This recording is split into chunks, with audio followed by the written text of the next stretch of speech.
We saw it after dinner nationwide on a weeknight. Between the celebrity dance competition and hit US soap, The Lanes. Everybody had been buzzing for months. The rumour mills were in overdrive.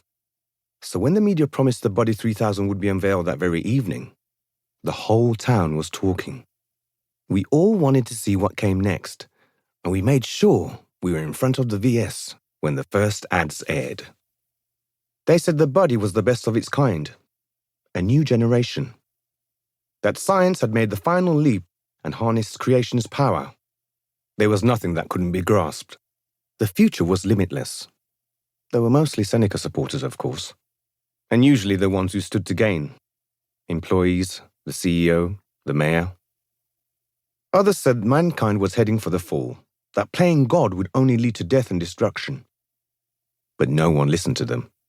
They were the poor or the religious, which in our town pretty much amounted to the same thing.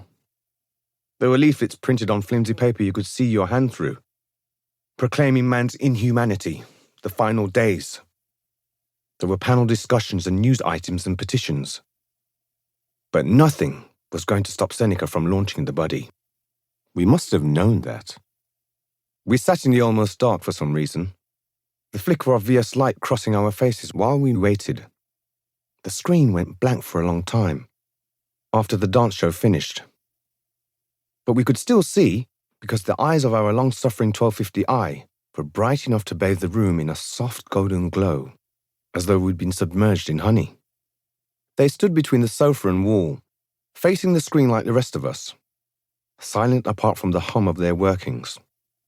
We ignored them, consumed by our weight for the most part, though we could feel it even then, the uncomfortable way in which we turned our backs betraying our collective guilt. Brightness from the VS blinding light. Celestial music.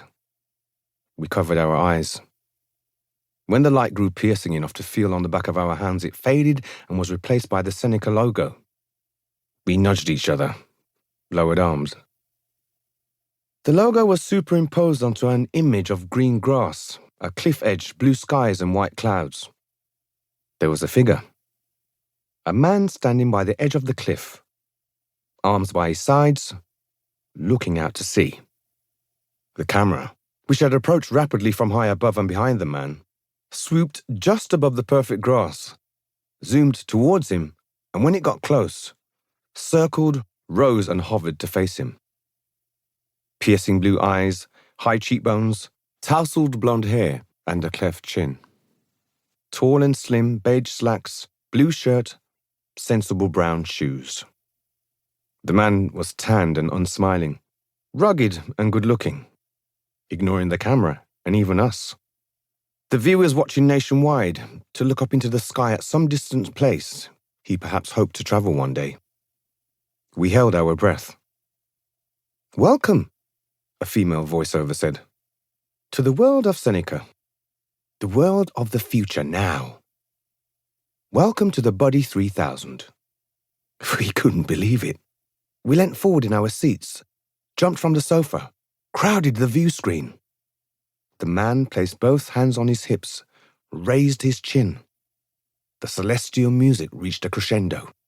We gasped, laughed, doubted. A head and shoulders shot of Daniel Milhauser, Seneca president.